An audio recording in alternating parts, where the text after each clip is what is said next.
I've been driving up to my off-grid cabin way up in the mountains for about 15 years now, folks. And what's about to happen is something I always fear, and I had a way to prevent it, but I just wasn't thinking. So you're gonna wanna hold on, folks. This was scary.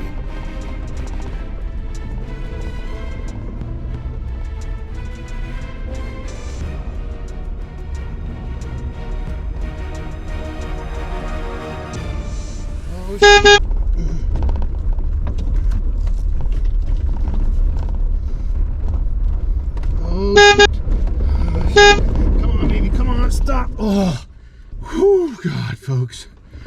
Oh. Okay, the heart's racing. Oh, God. That was scary, folks. Let the adrenaline go. All right. Let's get out, see where we're at. You know, at this point, the road wasn't too bad. It was pretty good coming up here. It was a little slippery right around that corner, but nothing serious. And right here, it looked good. I thought we're good to go. So then I started going up the hill here, and I got up to right about there, and then I lost it, and it just went fast. Straight back down, couldn't control it. Was trying to see if I could get some control on it. Fortunately, we stopped right here on the ice. So now I'm gonna try, I don't know if I can, but I'm thinking of trying to back it up, but with this ice right here, I just don't know that I can. And I can't put my chains on where it is because I don't think I can go forward. So I'm gonna have to try to get over onto this. If I can get over onto this without losing it, then I can put my chains on and make it the rest of the way. But this is what I was looking at. That's straight down. I would have rolled. And if I'd have gotten over onto this over here, I probably would have made it up maybe, but it is slippery here. But if I'd have gotten on these rocks, problem is this is solid ice now. We ended up cockeyed, and it's on the ice, but I think if I turn my wheels all the way to the driver's side and put it in reverse and just pour low and back it up, I may be able to get over onto this side where I can get my chains on. So we're gonna try that, so wish me luck. That was a scary one. When I saw this down here, I should have just put my chains on, but I thought, well, no one's driven up here. But I guess our driving up 3 weeks ago was enough. If I'd have gone over the edge, I'd have rolled. Fortunately, I didn't. So wish me luck, let's give it a try. Okay, well, got my seatbelt on. Oh, jeez. I almost don't want to try this. Oh.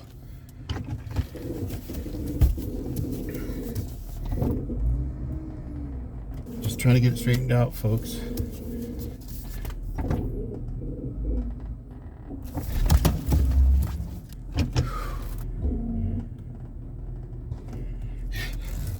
It's very bad.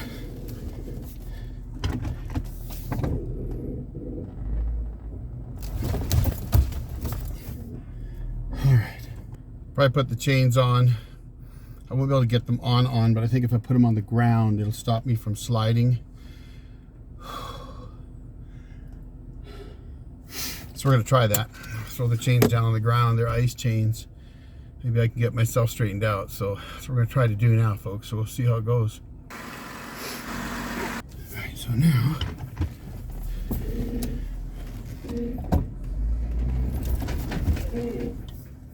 okay, slides on that chain still, but all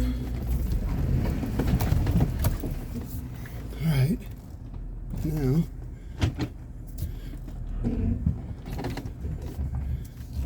okay, all right. Oh,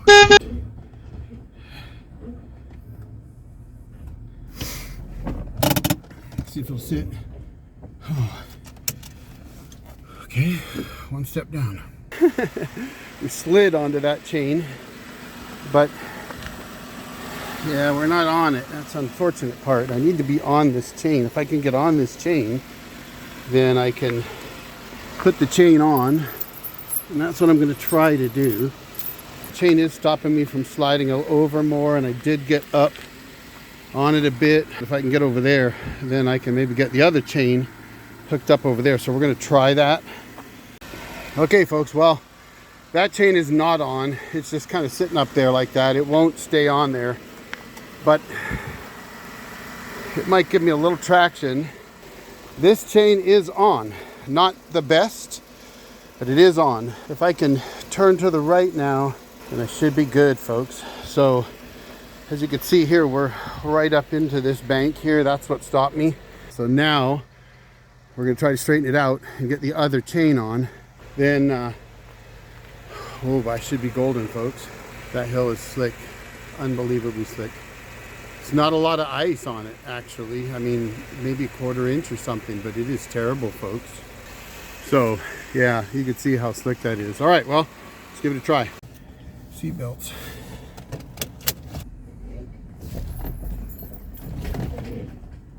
All right, now I should be able to fix the other chain. Don't try this at home. All right, let me get out and switch that one around.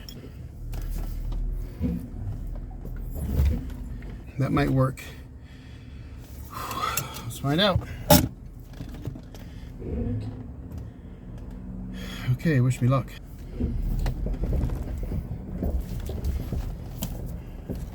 Still pretty much on the ice here, but I might be able to crawl it.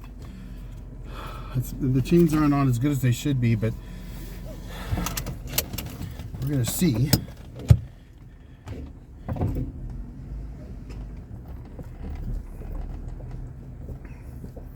At least now I've got braking power.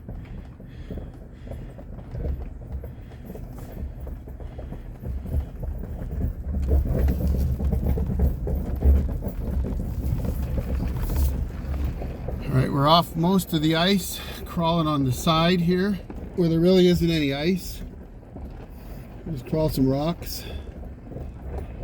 I just got to get to the top, folks, and I can fix my chains. And man, that was terrible.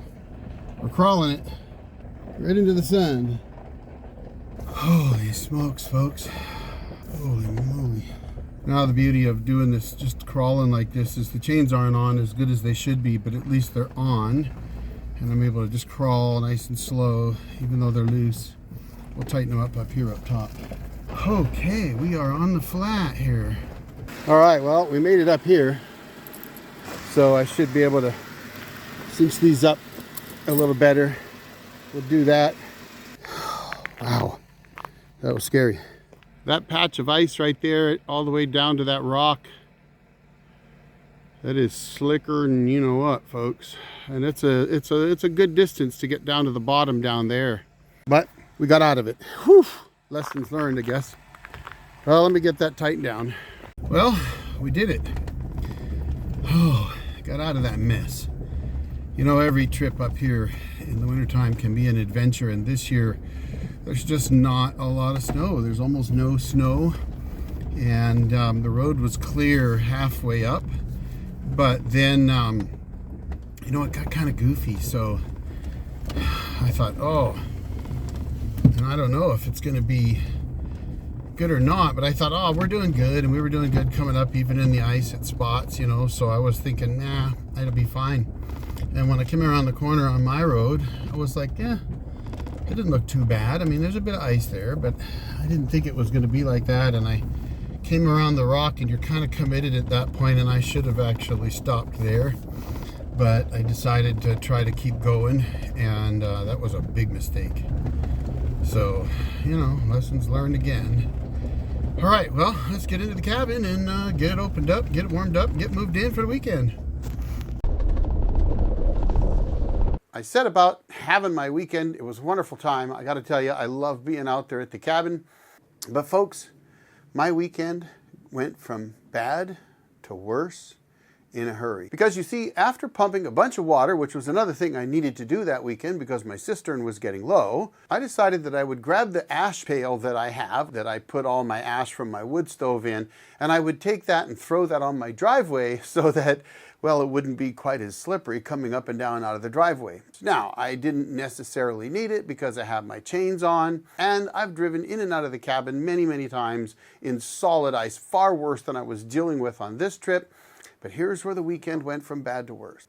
You see, for 15 years, I've been using these chains to drive in and out of my cabin. And there's something I've always worried about.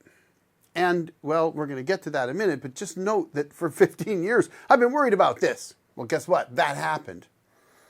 I finished dumping all the ash on the ice, kind of had a real good look at the road, decided what I would do when I would leave, and I went back to my Jeep, and I needed to turn around. Now, my driveway is really just a one-lane road, and there's a lot of rocks and trees around it, and so turning around always requires kind of a multi-point turn unless you're willing to just drive over a bunch of rocks and things. And with my chains on, I try to avoid that because I don't want them to catch anything.